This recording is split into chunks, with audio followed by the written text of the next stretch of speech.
What's up, contractors? Today, we're gonna talk about the content ad funnel. I'm gonna teach you guys how to evaluate your guys' ad funnels to understand the metrics, see how to improve them. We're gonna go over the client journey and overall just give you guys the goals of each step in the funnel so you guys can know exactly where to improve and get better results on those ads and convert this attention that you guys are getting through your content, through your ads, into money that goes into your bank account. Let's get right into the video. So this is a funnel, a marketing funnel to be exact. And at the top of the funnel, we start off with attention. We generate attention, obviously through our content and through our ads. And at this point, all we're doing is trying to get people aware of what we do, right? From there, we go into interest. Interest just means that they've taken some sort of action. They're adding some sort of engagement to your posts, we'll get into the exact metrics. From there is consideration. Consideration means that they're furthering their knowledge on your business, taking a little bit more action on top of what they were already doing to see if they're really gonna go with you. Fourth step is intent. Intent means that now they're actually reaching out to you, right? From there is the evaluation. The evaluation, it's both sides, your side and the customer side.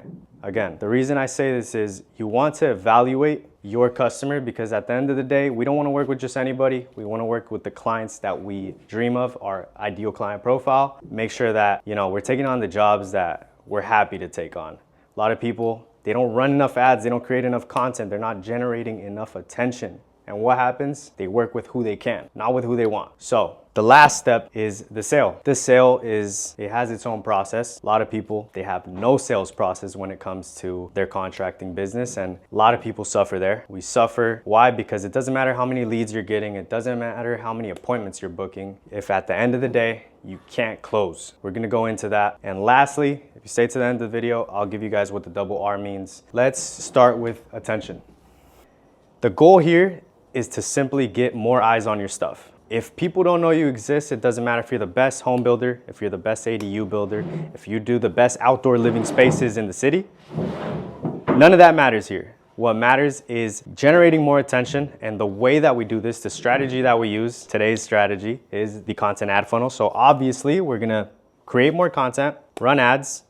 This is all through Meta, Facebook and Instagram. And we'll talk about this later, but we're gonna use the double R as well. The metrics that you wanna look at, these metrics, they like to call them the vanity metrics. I prefer not to spend too much time looking at these. It's important, but at the end of the day, they're vanity metrics. You want to look at your impressions, your views, and your reach. So how many people are you appearing to per day, right? And you improve these by simply spending more money on ads or creating more content. Quite simple. And both of these work together. They work as a team. A lot of people don't know this, but what happens when people see your ad? They go into your content, they go into your website. So everything has to be in check. You have to make sure that you're creating content, you're consistent, you're active on the platform, because people won't even know that if you're active. They won't see new content, and what happens then? They won't want to work with you. The last metric that we look at is ad frequency. You don't want to be showing people your ad more than 2.5 times. If the number is higher than that, then you have to change your ads. The second part of the funnel is interest. The goal here is to turn curiosity into engagement, or as we like to call them, micro commitment. The strategy that you want to take here is test, test, test. As many variables, as many types of services that you provide. Don't go into testing 4 types of ads if you only have $50 or less in ad spend. Seasonality, he plays a huge role here. If you're in upstate New York, we know that around this time it's going to start snowing. So if you're a general contractor in upstate New York, what are you going to do? You're going to shift from the outdoors to the indoors home improvement. Make sure that your content matches your ads and what you're going to be promoting for the time being. The metrics that we look at here, your CTR, which is your click-through rate, this is how many people are actually clicking on the ad. This lets you know how solid your interest is. It should be around 1.5 to 3%. These are rough estimates. When it comes to the initial cold outreach, the cold audience, these are the metrics you want to look at. This is not for retargeting. This is for cold audiences, people who do not know you exist. They've never seen you before. From there, we want to look at your cost per click. Your cost per click should be around 150. It's a good good metric to see. Clicks don't really matter, it matters your lead conversions, but it's a metric that we could look at to see how things are performing. When it comes to the content, obviously we look at follows, likes, shares. These are all showing some sort of intent. Some people create automations, you know, when somebody follows you, you can send them a message, see what they're interested in. Some people like it, some people don't. You can test things out. As I said, this part of the system is the test. The way that you improve this metric, lead magnets, giving something, signing up for free design consultation, free 3D design. Nowadays, you should be able to do this. It's very easy. If you guys don't know how to create 3D designs, you guys can do it on ChatGPT. Very easy to create 3D designs for concrete, outdoor living spaces, and even ADUs. So I highly recommend looking into that. When it comes to your content, here you want to create content that's in relation to the cost of your services that you provide, tips for homeowners and what they should look for, and the do's and don'ts. These are all going to help you increase that interest, take more people from awareness to the interested step. The third step of the funnel, consideration. The goal here, trust, authority, show them why you. The strategy that we take here is going to be adding testimonials, before and afters, and explain processes. One of the things that I highly suggest you to do if you want people to trust you is say what others don't. There's things that contractors don't want to say. Why? Because they know it involves more work. But if you show them that you're willing to say these things that other contractors don't, which puts you on this point where people are actually watching now to see if you're doing things right, it's going to allow you to get more trust when people watch your content and actually make people want to work with you, build more authority in your content. The metrics that we want to look at here is going to be your CTR again, which is your click-through rate. But in this case, since they're considering you, this means that they might have already seen an ad, they might have already watched one of your content or your ads. They watched through maybe 5-10 seconds of it, maybe they clicked. All these people are going to be put on a retargeting campaign. This retargeting campaign should be getting a 3 to 5%. If you guys remember what I said in the last one, the click-through rate on a cold campaign should be around 1.5 to 3%. When it comes to retargeting, 3 to 5. Why? Because these people have already watched, consumed some of your content. They might have clicked on one of your ads, so there was a click through. So retargeting, these are going to be very, very important to generate very low cost leads. I'm talking under $10. I've seen even $5, $6, $7 per lead. These play a huge role in making sure that even if you spend a little bit on ad spend, it's going a long way. The other metric that you want to look at is the message replies. How many inbound messages are you getting? Are you getting calls? Is anybody taking action to fill up your lead form on your webpage, emailing you? You know, all these numbers from inbound, you want to track them. You have to have a way to track them so you understand where your clients are coming from, where these prospects are coming from. If you understand where they're coming from, then you know to put a little bit more attention or generate a little bit more traffic, spend a little bit more ads going towards that way, so that way you end up with more money in your account. The last metric that we look at is cost per qualified lead, not cost per lead. Who cares about a lead, right? At the end of the day, a lead isn't really a lead if they're not qualified. So we want to make sure we track this metric. This is the metric that we want to be looking at. Not cost per lead. Cost per lead means nothing. Cost per qualified lead. How much does it cost you to get somebody who's qualified to buy your services? And lastly, the lead to booked ratio. What is that ratio looking like? Is it 30? Is it 40? Is it 50%? These are roughly where you want to be at. You improve these by adding social proof, reviews. When it comes to this, you can create a automation. I don't know if you guys have a CRM. We use Go High Level with our customers, but we can create automations where you send out review campaigns to all of your old customers. Just helps you get more reviews through an automated system. Super easy, super quick. A lot of people, they're like, hey, I don't want to get reviews, but you have an old lead list. Hey, throw that in the system and let's get some reviews today. Because it's very important when it comes to people choosing you, they have to be able to trust you. People act through other people's action. If other people chose you, people like to follow. Majority of people in this world choose to follow over creating their own lane. So make sure that you create a path for others to follow. The fourth step in the funnel is intent. The goal here is to book phone consults and in-person estimates. The strategy that we want to take here is CTAs, right? Through our ads, we want to create a singular CTA, as you guys see down here.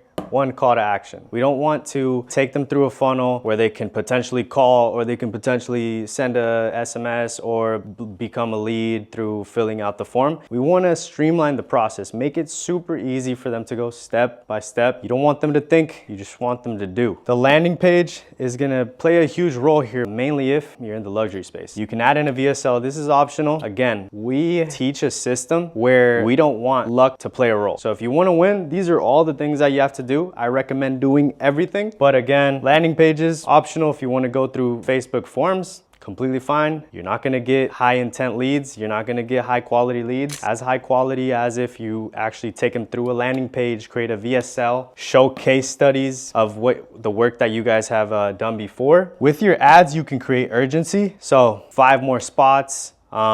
We're only looking to add in 3 more spots from here to winter, going into winter break, blah, blah, blah. Some sort of urgency you want to add. So that way people take action. You want to make people feel like you're special, and it's very hard to work with you. And if you do all these other steps right, and people are interested and they want to work with you, they're looking at your social proof, looking at your content, all your information, and they're interested with the urgency, they're gonna want to take action fast. And that's what we want, right? We want money now, so urgency. I put a star here. This is very, very important. When you run retargeting campaigns, you don't want to run retargeting campaigns to form submissions. You already own these leads, so make sure you send them only to form opens, people who opened the form and didn't take action. You want to track this by adding in your pixel, or nowadays called data sets, to your landing page. Your landing page should have a pixel on there. Why? Because this is going to allow you to track conversions and actually see who it is that's actually converting on your ads. So that way we can create similar like audiences and make it easier for you to target the people that are actually converting and are actually buying your stuff. The metrics that we want to look at here: cost per lead, obviously, the booking rate. How many people go from a lead to a call, and from a call to an estimate? Again, some people go straight from lead to try to book them into an estimate. I do not recommend that. You shouldn't just be taking in everybody's form and being like, hey, let's book you into an estimate. No.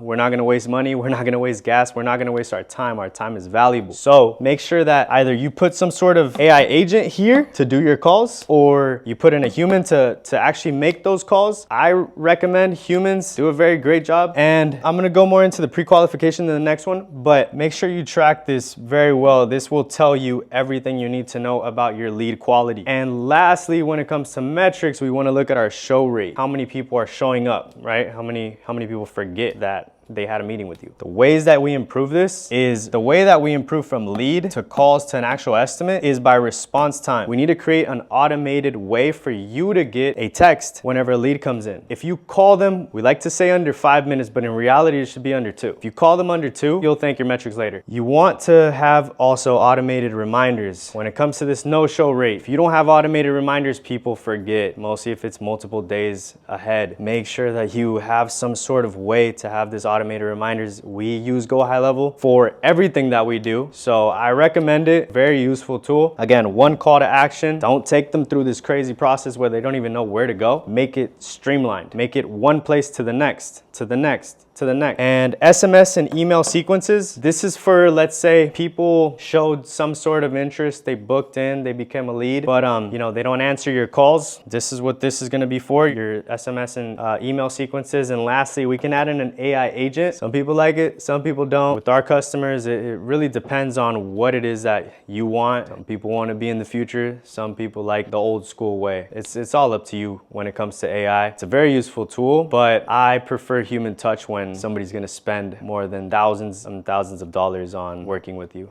Step 5 is the evaluation. Here, the goal is to pre-qualify. We want to pre-qualify each and every lead that comes in and make sure that they're quality. We're not wasting our time, gas, and money. If you have a lot of volume, then you get more options. The way that you get more volume, create more content, run more ads, more ad spend. If you do this, then you get to pick and choose who you work with. You're not just going to be working with anybody. You're going to be able to work with who you want to work with. The strategy that we take here is, this list of questions is obviously the services that they want. They're the homeowner. If they're not the homeowner, they can't make decisions. Very important that you ask that question. Another question that we tend to ask is past estimates. Have you gotten estimates before? We like to follow that up with, since you've gotten estimates before, how come you didn't go with that other company? With these two questions, we can understand what other people did wrong during that estimate, and now it's much easier for you to close that sale. When we prepare people for the sale, it begins here. It begins in the pre-qualification process. A lot of people mess up from right here, and then their close rate is like 3%. They're closing 1 out of 20 estimates that they do, and they're like, what's going on? Why is my rate so low? You're not asking the questions that you need to ask. You're not setting yourself up for success. It's easier to set up by asking the line of questions and handling all the objections prior to you even showing up to their house. So that way it's much easier to close them. It's much easier to understand them. See what other people did wrong makes it much easier for you to close that deal. Again, we want to track this through a CRM. You want a pipeline. You want to see where everybody's at, what stage they're at. Have they booked? The people that have booked, the people that have not booked, the hot leads, people who no-showed. The metrics that we look at is going to be your follow-up response rate. These, as you guys remember, I mentioned them in the intent section. They come from the AI sequences, the SMS and email campaigns. These will allow you to continue to remarket and retarget these people that you've already paid for. You know, when you spend money on ads, this hard worked money that you guys spend, you need to make sure that you're continuing to use these leads, so that way you're not always looking for new. You don't have to always look for this new dopamine, new leads. It's not always new that works. Sometimes we can take a step back if we do things right and just continue to remarket to the people who are already in our pipeline. And you know, we can do this through text and email campaigns. They work just well. A lot of the times, if people showed interest at one point, maybe they just weren't ready. If we just continue to market to them and stay at the top of the mind, then later down the line, they might be ready to buy. And if you stay top of the mind, then you'll be the first option that they think about. The second metric that we look at is cost per qualified lead, as I mentioned before. Very important. One of the most important metrics when it comes to running ads. We improve this by proving that the value that you're giving is more than the price. When they're evaluating you, make sure that you give them a more value than what they're paying for. This is how people determine whether they're gonna buy from you. Is the price equal to the value I'm getting? Is the price less than the value I'm getting? Hell no, I'm not paying, right? Or is the price less than the value that I'm getting? Then who's not gonna take that option? So the second to last step of the funnel is gonna be the sale. Here, the goal is to get a yes, get the contract signed, and collect payment. The strategy that we use here is actually also the way that we improve the metrics. So when it comes to the strategy, make sure that you include a scope of work, a project schedule sheet, and an AI 3D design. I'll teach you guys how to do that in a further video. This scope of work, I know a lot of you guys are scared to give out this scope of work because what do? People go give this to another contractor and show them, hey, how much would you charge me for this, this, and that? If you do everything else on here correctly, then it doesn't matter what another contractor shows them. What's gonna matter to them is that you made the touch points, you made it to their house on time, you made sure that the communication was in check. If you take all these metrics, make sure that they're at peak, then this is the easy part. This is not the hard part. Preparing everything for this step is the hard part. And that's why people don't get the sale. A lot of people go straight from, hey, there's a lead, let me try to close them. You're going for a close, and you shouldn't be going for a close. When we sell to somebody, we first want to evaluate and see if we're able to even give them what they want, if there's somebody who we want to deal with, right? A lot of times we end up with customers that we hate, and we're hating our life throughout that project. It's hard to have that communication and be around that customer. When it comes to sales, you're going to track these metrics. The close rate, quite obvious. You want to have a close rate anywhere from 10 to 20% is quite healthy. You're doing a pretty good job. Your deal size, track this deal size. Track your CAC, customer acquisition cost. So how much does it cost you to acquire a customer? This is going to be how much you paid in order to acquire a customer. So how many leads did it take for you to actually get a customer? And then lastly, your revenue per lead. How much revenue are you getting per lead that you're generating? You can also improve this by adding urgency. Give them 30 days to sign that contract. If you're in the luxury space, it's going to be important that you take every other step more than if you're more niche down to like concrete or pavers or more specific solutions or services. When you do full outdoor living, when you do ADU builds, when you do home builds, bigger projects, this is gonna be very important. Take care of every step of this. The last part, and what you guys have been waiting for, is the double R. Retention and referrals. The goal here is to leave a great first impression, because if we do great work, we're communicative during the process of the project being done, then we can ask for referrals, and even better, they'll give referrals to us without us asking for them. Another strategy that we take is reactivation campaigns. This is going to be for your retention, people who have already bought from you, making sure that they're up to date on any new projects, new offers that you guys have, urgency offers. One of the urgency offers that I like to throw in there is one of our clients just canceled on us. There's an opening from X time to X time. If you guys are interested in working with us, we can sign up for in-person estimate, blah, blah, blah. Y'all know the deal. The metrics that we track, quite simply track where your jobs are coming from. If your jobs are coming from Google, if your jobs are coming from Meta, if your jobs are coming from referrals, track it. So that way at the end of the year, you understand where to put more emphasis, where to put more of your money to convert it into more money. The way that we improve this, simple. Our work ethic, right? We want to leave that great first impression, make sure that our work ethic was on point. They never doubt us. They leave that review. They give that referral. At the end of the day, you make more money. Hey, you guys, make sure to like, share, and subscribe the video. If there's anything that you guys want me to go more into detail, if there's specific situations you guys are struggling when marketing your construction company, then comment down below. We're going to be reading every single one of the comments. If you guys want, you guys can also DM me to my business page, where we're consistently making sure that we're always on point with the messages that are coming in. If you guys have any specific questions, again, we'll be creating content to your guys' demand. So let me know. We'll see you guys soon.